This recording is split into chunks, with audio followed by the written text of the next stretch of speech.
biology. We're all around 60% water, 8% blood, etc., etc. That's just the human body, and that's all for today's bio lesson, kids. Till next time. No, for real. Our bodies are the things that carry us through this life, yet they're so fragile, vulnerable to internal dangers and external dangers. We really are just walking eggs, ready to crack at any time. Anyway, I took that too far. Let's just forget I even said that and get into the video, which has nothing to do with eggs. This is the top 10 scary things secretly living in your body. Starting us off at number 10 is the eel. Now, back in 2013, a man in China admitted himself to a hospital after a terrible accident. I mean, no, it wasn't exactly an accident, but the situation had gone out of his control, let's just say. So apparently, after watching an explicit adult movie, he decided to copy it and insert a 20-inch Asian swamp eel into his anus. So he had to have surgery all night in order to remove it, and by the time they did, the eel had already chewed through his colon, perforating his large intestine and getting stuck inside his body cavity. And apparently this has happened before. Like, people actually do this. In 2012 in New Zealand, a man had to get an eel removed from his butthole as well, and in 2010 a Chinese man even died because his friends put an eel into his anus as a joke. Am I the only one that doesn't find that funny? Like, that joke was taken too far. How does that... Like, I wonder, as the man, how I would even let somebody do that. Like, no. But anyway, to each their own. Coming in at number 9 is the pregnant man. Now, Sanju Bhagat was an Indian farmer who was teased his whole life for having a big belly. And I don't mean post-meal food baby belly. I mean the man looked like he was legitimately 9 months pregnant. However, by June of 1999, his stomach got too much for him, to the point it was pushing on his diaphragm and making it hard for him to breathe. He was rushed to the hospital for emergency surgery, and doctors just assumed it was a tumor that was growing. But on the operating table, they found something else entirely. First, the surgeon felt some bones, and then he saw one limb come out, then another, then some genitalia, and then hair, and etc.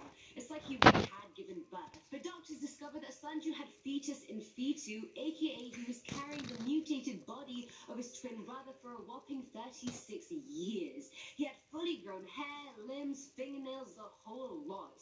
The trapped fetus basically survives as a parasite, even forming a sort of umbilical cord to leech off the body. After he was removed, Bhagat's weight went from 200 to 88 pounds. Talk about shedding dead weight.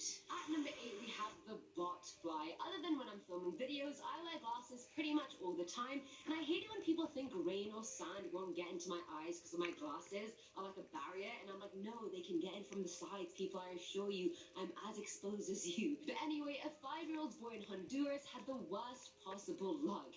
He felt some sort of weird eye irritation one day and thought it was just dust stuck in his eye. He rubbed it, hoping it would come out, and went about his day. But his eye got super red, and eye drops didn't even help whatsoever, and after a few days it was swollen as hell. When he went to the doctor, he wanted to operate straight away because he thought it was a cyst or something, but it turned out to be an insect's egg. And the pictures are truly something. Please don't look at them while you're eating. I made that mistake, and I do really regret that. Botflies lay their eggs on other creatures, and when they hatch, the larvae burrow into their host to feed, and that's exactly what happened inside this little boy's eye. But thankfully, it was easily removed, and the problem ended there.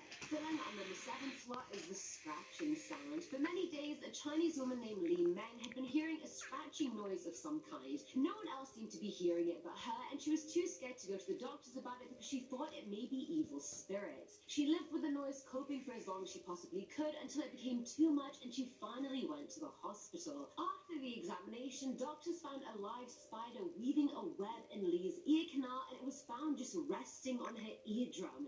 Anytime they tried to pull it out, the spider got upset, so they actually had to knock it out with meds and then remove it. The thought of having a spider in my ear for even a second, let alone days, is just revolting. Like, I can't even imagine. I hate spiders. I hate them. Like, that's not... Nope.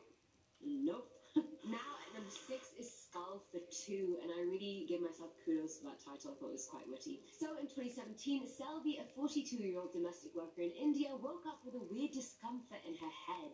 She said she felt a strange tingling or crawling sensation, and was hell-bent on it being an insect. She even said whenever it moved, she felt a burning sensation in her eyes. So Selvi decided to go to the hospital when she woke up, and they found a fully grown cockroach lodged in her skull base right between her eyes. The doctor assured her that they managed to get it out, but it wasn't easy. It was alive and wanted to combination of forceps and suction to get it out. They theorized it must have entered her nose and bore a path under her skin up to her skull. They went on to say they've had experience removing insects before, but a full-grown cockroach this big was a first for them. And I feel like, isn't there a stat you like swallow a bunch of spiders when you're asleep because they just go into your mouth? But like, they apparently bore into your skull. Now it's a cockroach, and I'm just not having this. I'm just going to sleep with my mouth closed at all times. Coming at number 5 is Turbo. So back in the summer of 2013, 4-year-old Paul Franklin was on the beach with his family when he tripped while running and skinned his right knee. I mean, kids fall all the time. We've all been there. It's not really a big deal. And his parents evidently thought the same because they cleaned it and just put a band-aid on it and called it a day. But a few weeks later, it got super infected, and so the doctors gave him antibiotics, thinking it was a staph infection. Wrong. The medicine helped with the oozing, but not the growing black bump. Paul's mum had had enough, so she decided to do a home remedy and squeeze the growth. And squeeze it she did. And out came a sea snail who Paul named Turbo, and then Paul decided to keep Turbo as a pet, and they lived happily ever after. The end. At number 4 is the fir tree. At least it's not an insect this time, so you can at least save your gag reflex. Back in 2009, one day, 28-year-old Artyom Sidorkin complained he had really bad chest pain and then started coughing up blood. He went to the hospital and doctors were 100% sure it was a tumor. They even did x-rays and were convinced that's all it was, and so they decided to proceed with surgery to remove it. But before removing part of the lung, the surgeon investigated the tissue and honestly couldn't believe his eyes. Quote unquote, he said he thought he was hallucinating. He asked his assistant to look, and he also confirmed what the surgeon thought. Sidorkin had a 2-inch fir tree in his lung. They realized he must have inhaled a seed at some point, which sprouted into a fir tree. He was in so much pain because the spruce was touching his capillaries. Artyom was so relieved. He initially thought it was cancer or something, and so was weirdly overjoyed when he was told, no, it's just a fir tree. Which also is totally not normal either, but better than cancer, isn't it? Filling our number 3 slot is the fish. From the previous kid who had a sea snail stuck in his knee, we can conclude that kids don't always end up in great situations. So back in 2012, 12-year-old Anil Beryl was playing in a river in central India when he accidentally inhaled a 9-centimeter fish. 9 centimeters, guys. That is not small when it comes to something you're swallowing. Anil's oxygen levels plummeted, understandably, and he began struggling for breath. When he finally got to the hospital, the fish was fully alive and flapping when doctors performed a bronchoscopy to get it out. It was restricting the functioning of both lungs, resulting in all of Anil's symptoms.